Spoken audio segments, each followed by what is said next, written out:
This was another great day of training. The morning consisted of a stretch and gi grappling session, followed by this circuit that you're watching in the gi pants.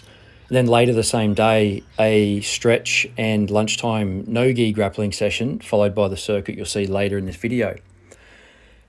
And with that said, I'm going to share some things for you to consider in your own training, not just for this year, but for the next decade, for your career, essentially.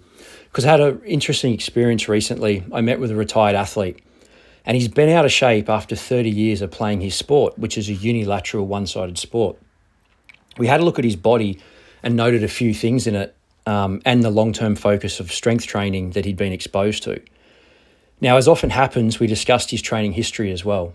And this revealed a lot about the merry-go-round of strength and conditioning coaches that ripped through the teams that he played in.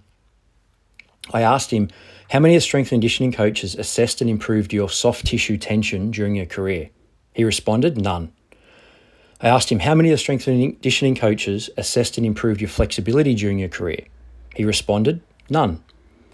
I asked him, how many of your strength and conditioning coaches assessed and improved your strength during your career?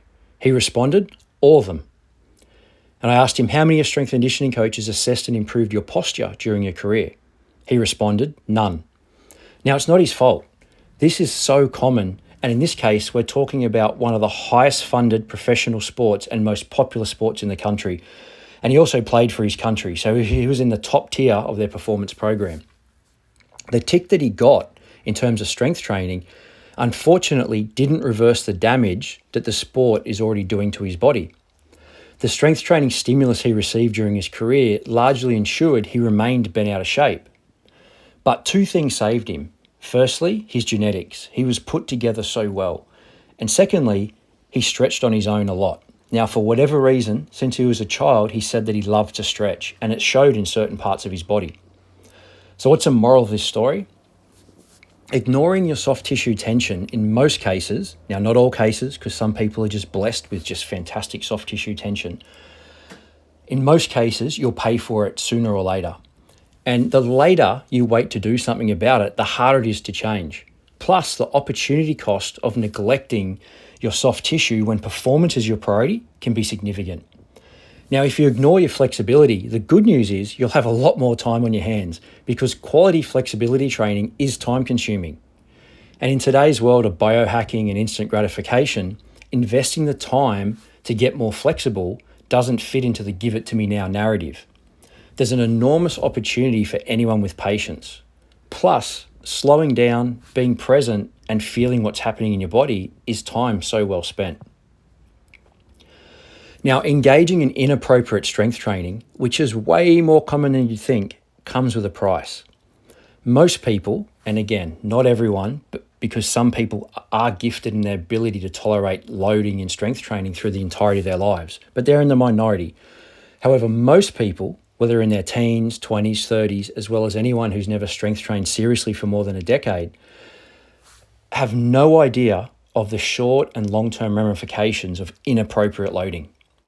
It's been an incredible education to watch many sports people's bodies change for the worse thanks to unnecessary injuries created in the gym of all places via such simple things, such simple neglect, including no warm-up sets, going to failure too often, having poor technique and inappropriate programming, to name a few.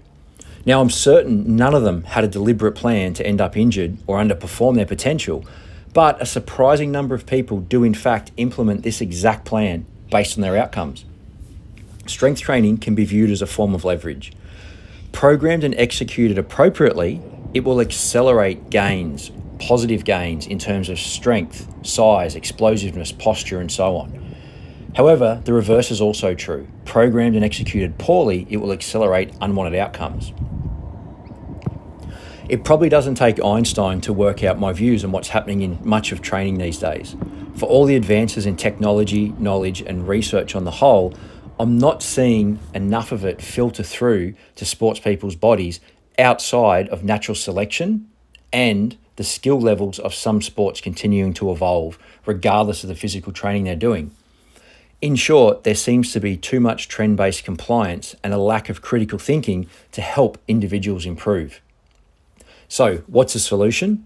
Well, outside of you individualizing your programs or getting guidance in this area, ensuring you're improving your body in a balanced way over time is a solution.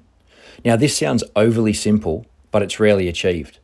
Of course, this won't be a linear improvement. If you play sport or compete in any sport, there are times when you're required to peak. But outside of those peak times, you have the opportunity to emphasize other physical qualities that will help you play and compete and help you stay injury-free, such as the ones I've discussed above. So if you're not already, I suggest giving them a go in your training.